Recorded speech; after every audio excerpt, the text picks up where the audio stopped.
Mon objectif est de vous emmener à vous soucier de la piété de votre petite amie, autant qu'une femme devrait s'inquiéter de la piété de son mari. C'est son personnage qui vous aidera à garder votre mission vitale en vie, alors que les sentiments, vous le savez, semblent s'effacer au fil du temps. J'entends rarement les femmes se plaindre de la piété de leur homme, sa vie de prière. Les femmes sont plus soucieuses des problèmes de caractère.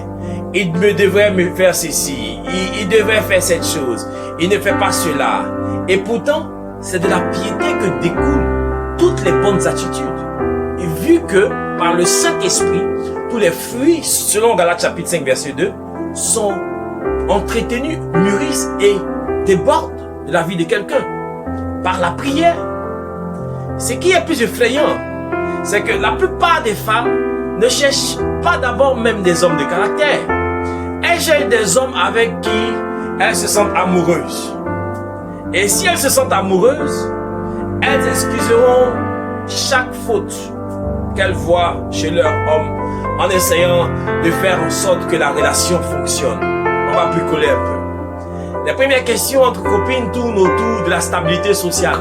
J'ai nommé beauté, statut, boulot, etc. Très rarement, nous nous posons la question de son état de piété.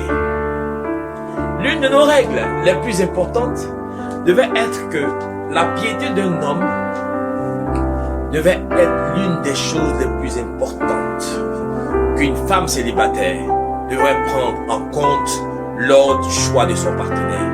L'une des règles d'or que toute femme célibataire devrait avoir. Nous pensons souvent que la question de l'attachement de l'homme à Dieu peut être analysée ou prise en compte un peu bien plus tard. Je pense que ça doit être pris au départ. On a parfois même peur d'en aborder le sujet dans nos débuts. Et pourtant, il faut poser cette question et évaluer le niveau spirituel pour comprendre le travail spirituel qui reste à faire dans la vie du monsieur, qui certainement va se faire en coup, mais quand il y a un bon départ, c'est déjà bon. Cette évaluation est inévitable pour éviter de se retrouver à jeûner et à prier désespérément pour le changement plus tard sur la route. Lorsque Dieu emmenait Ève à Adam, il était déjà un allié de Dieu, un serviteur de Dieu, béni, bénéficiant de toutes les promesses.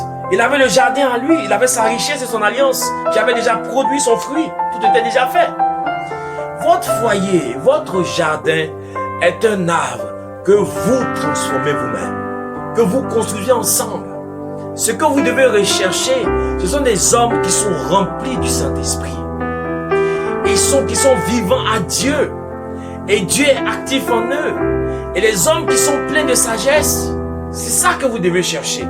Vous ne regretterez pas de faire un choix fondé sur cette base-là.